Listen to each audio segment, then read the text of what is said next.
Katika kijiji kidogo cha Mwangaza, palipozungukwa na vilima vya kijani na barabara nyembamba za vumbi, aliishi kijana aliyeitwa Jabir. Jabir hakuwa tofauti sana na vijana wengine wa kijijini hapo, isipokuwa kwa jambo moja, ndoto yake. Kila jioni baada ya kazi za shamba, Jabir alikaa chini ya mti wa mkuyu uliokuwa karibu na nyumba yao ya udongo, akitazama anga na kujiuliza, je, maisha ni haya tu? Baba yake, Mzee Salum, alikuwa mkulima wa kawaida. Alikuwa mtu wa kazi, lakini maisha hayakuwahi kumpa zaidi ya chakula cha siku na mavazi ya kawaida. Mama yake, Bi Asha, alikuwa mwanamke mpole, mwenye subira na moyo wa upendo usio na mipaka. Jabir alikuwa mwanafunzi mzuri sana shuleni. Mwalimu wake, Bw. Omari, mara nyingi alisema, kijana huyu akipata nafasi, anaweza kubadilisha kizazi kizima. Lakini nafasi ilikuwa adimu kama mvua ya jangwani. Ndoto yavunjika. Siku ya matokeo ya mtihani wa mwisho wa sekondari ilipofika, kijiji kizima kilionekana kusimama. Jabir alipata ufaulu wa juu sana. Alikuwa miongoni mwa wanafunzi bora wilayani. Lakini furaha hiyo haikudumu. Barua ya chuo ilifika, ikisema amepata nafasi ya kusoma udaktari katika chuo kikuu kikubwa mjini. Ada ilikuwa kubwa kuliko thamani ya shamba lote la familia yao. Usiku huo, Jabir alimsikia baba yake akisema kwa sauti ya kukata tamaa, mwanangu ana akili, lakini sisi hatuna uwezo. Mama yake alilia kimya kimya.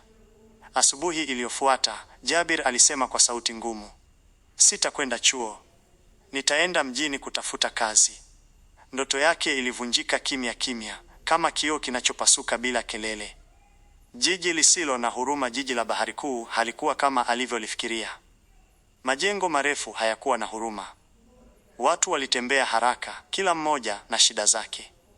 Jabir alipata kazi ya kubeba mizigo sokoni. Alilala kwenye chumba kidogo chenye watu wengine 5. Alifanya kazi mchana kutwa, lakini pesa ilikuwa haitoshi. Miaka 2 ilipita. Ndoto ya udaktari ilianza kufifia. Jabir alianza kuamini labda aliwaota ndoto kubwa kuliko uwezo wake. Mwanga wa ghafla.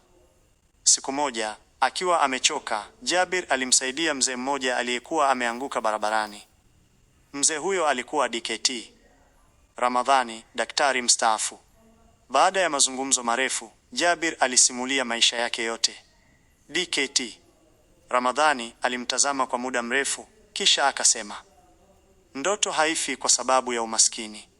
Inakufa kwa kukata tamaa. Kuanzia siku hiyo, Dkt. Ramadhani alimsaidia Jabir. Alimtafutia kazi hospitalini kama msaidizi. Jabir alijifunza kwa vitendo, akitumia akili yake na bidii yake. Bei ya mafanikio. Miaka mingine 3 ilipita. Jabir alipata ufadhili wa masomo. Ndoto yake ilianza kufufuka. Lakini wakati huo huo alipata habari nzito. Mama yake alikuwa mgonjwa sana. Aliporudi kijijini, alimkuta mama yake amedhoofika. Kwa sauti dhaifu, Bi Asha alisema, mwanangu, usiache ndoto yako kwa ajili yangu. Lakini moyo wa Jabir ulichanika. Mama yake alifariki wiki 2 baadaye. Jabir alilia kama mtoto. Alijilaumu, nilichelewa kufanikiwa.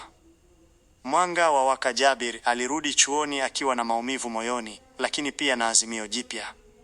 Alisoma kwa bidii kuliko wakati mwingine wowote. Miaka kadhaa baadaye, siku ya mahafali, Jabir alisimama jukwaani akiwa Daktari Jabir Salum. Alitazama anga, machozi yakimtoka. Alirudi kijijini Mwangaza na kujenga kituo kidogo cha afya. Siku ya ufunguzi alisema, mwanga wakati mwingine huchelewa kuwaka, lakini hauzimiki. Umaskini hauui ndoto, kukata tamaa ndiko huua. Mafanikio yana bei, na wakati mwingine huja na maumivu. Msaada mdogo unaweza kubadilisha maisha ya mtu kabisa. Usikate tamaa hata kama mwanga unaonekana kuchelewa.